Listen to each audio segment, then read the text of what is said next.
Good evening, everyone.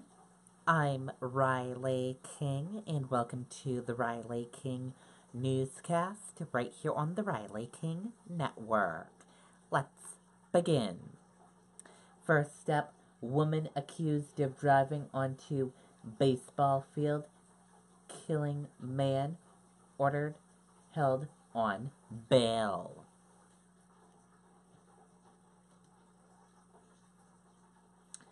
Let's take a listen to the video from WMUR News 9, Ray Brewer.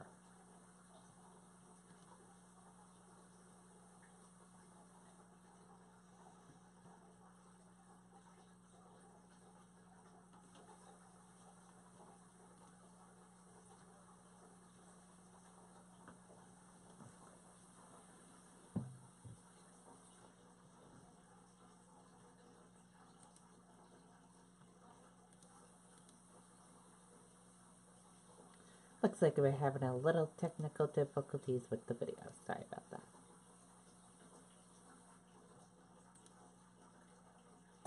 Carol Sharrow was arraigned in a Sanford, Maine courtroom today, about 48 hours after police say this video showed her driving onto a crowded baseball field. We were just trying to close the gate so she couldn't get out because you had the little kids across the field. Authorities say Douglas Parkhurst was in her way, there to watch his grandson's Little League game. Witnesses say he was trying to move children out of the car's path when he got run down. Cheryl's neighbors say they're puzzled by her actions. I know her as a very caring person, and I think there was some pain there because she was a caring person. When I heard what happened, I felt very bad. Tonight, the community in Sanford is rallying together for one another and the victim. We're really going to pull together and raise monies and funds for the Parkhurst family and really be there to support his grandson and the family for anything that they may need. But Douglas Parkhurst's past is now also resurfacing. 5 years ago, police in Fulton, New York say Parkhurst admitted that he was the driver in a deadly hit and run in 1968. The victim, a 4-year-old little girl. They say Parkhurst came clean 50 years after the crime, after the statute of limitations had expired, meaning he avoided charges. Tonight, the cousin of that little girl is speaking out too. Just kind of a weird ending to something that's been so long to happen the same way of what he did to her. He got back in return. It was just kind of unbelievable. Police say Parkhurst moved from Fulton shortly after providing a statement to the district attorney about the 50-year-old crime.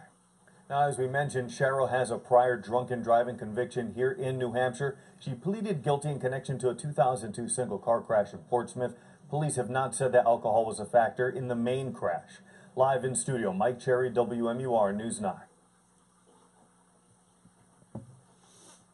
Okay, and there you go on that video and that report.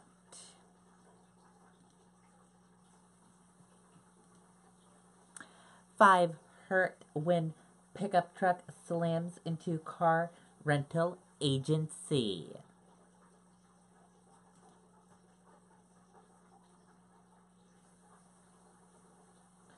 Let's take a listen to the video from WCVB Boston.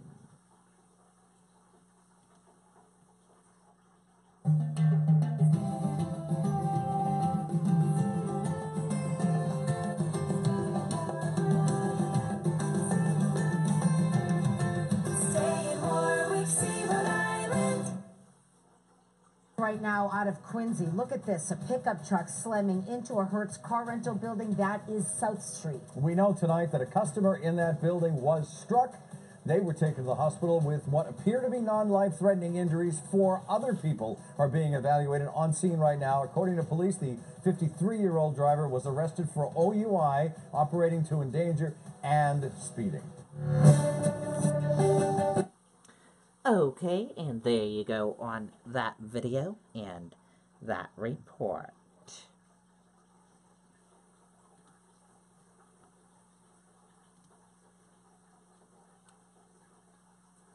Judge orders LePage administration to start Medicaid expansion.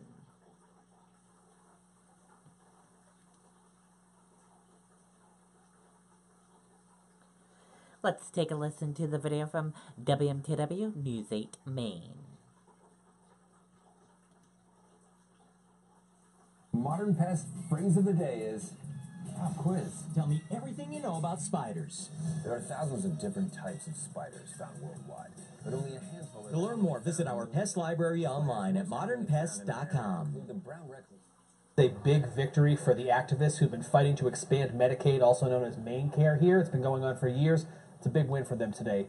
They failed several times to get this done at the State House in the past few years, so they put the question out to voters back in November, and it passed.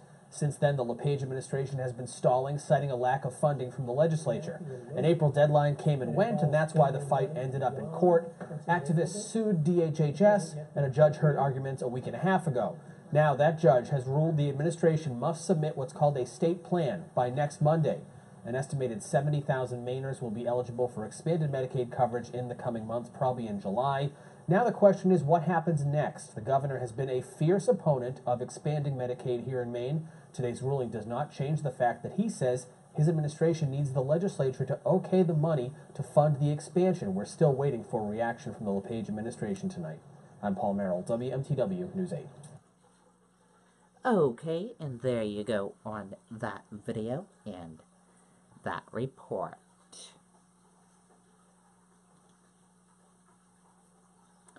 And now let's take a look at your U.S. markets and see how your U.S. markets closed for this Monday evening.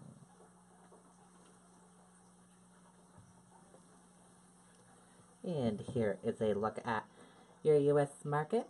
Your Dow Jones Industrial Average closed in the green and went up. Your Nasdaq closed in the green and went up. S&P 500 closed in the green and went up. CNBC IQ 100 closed in the green and went up. Gold closed in the red and went down. Oil closed in the green and went up.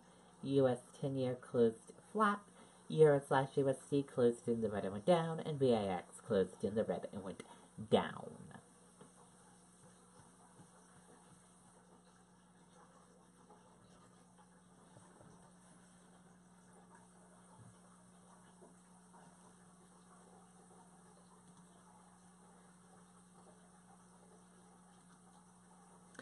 Nasdaq notches record close as shares of Apple and Amazon jump to new highs.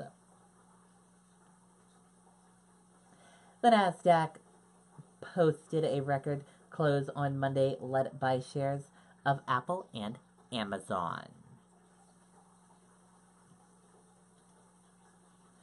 Suspect in 4 killings appeared to target law firm physiologist involved in divorce.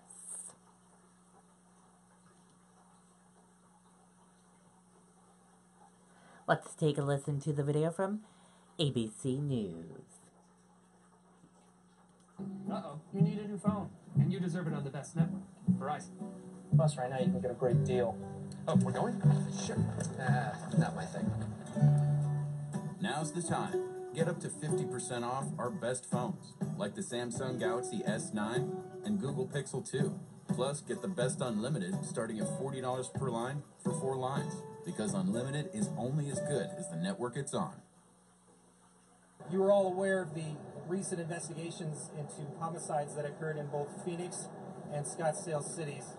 And I'm speaking of the murder of Dr. Pitt and the murders of Ms. Sharp and Anderson in Scottsdale. In the course of that investigation, detectives received strong indications that led them to a suspect. Over the last day and a half, that suspect was tracked to a room here at the extended stay. Early this morning, Phoenix Police Tactical Team set up on that room, evacuated the adjacent rooms. During that operation, shots were fired inside the suspect's room. Nobody was injured outside of that room. Our tactical team did make entry into that room and located the suspect deceased from an apparent self-inflicted gunshot. We have tracked that suspect and linked that suspect to the Scottsdale homicide and the Phoenix homicide that I mentioned before. I can confirm at this time we are confident that the Morgan Trail homicide of Dr. Levine is also connected to this series. Okay, and there you go on that video and that report. And That does it for the Riley King Newscast right here on the Riley King Network. I hope you all have a great rest of your Monday evening, and I'll be back with another newscast tomorrow. And I'll have a news report coming up in a little bit. I hope you all have a great night, everyone. Goodbye.